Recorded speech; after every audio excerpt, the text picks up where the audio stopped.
In this video, I want to show you the wrong way and the right way to do deep core breathing. Wrong way is just sucking your gut in. You're not engaging any muscles and your ribs are flaring, now allowing you to engage your pelvic floor.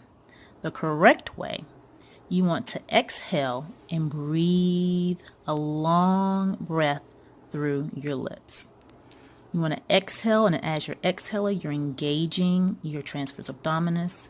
You're engaging your multifidi muscle, your erector spinae, and your pelvic floor, drawing all those muscles in as you exhale. No holding your breath here.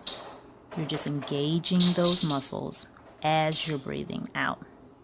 And you should be able to see and feel the difference between the two. Next, let's try doing a long sound on the exhale.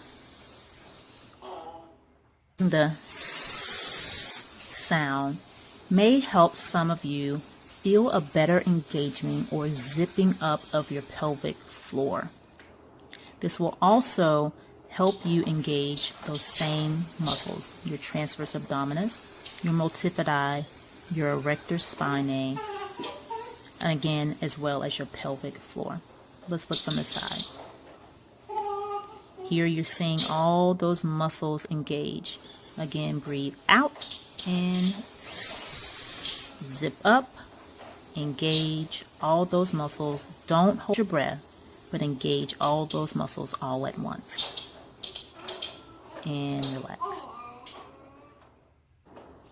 Lastly, I want to show you pulse breathing. So instead of a long, now you're going to pulse it. And with each exhalation and pulse, you're going to engage all of your muscles.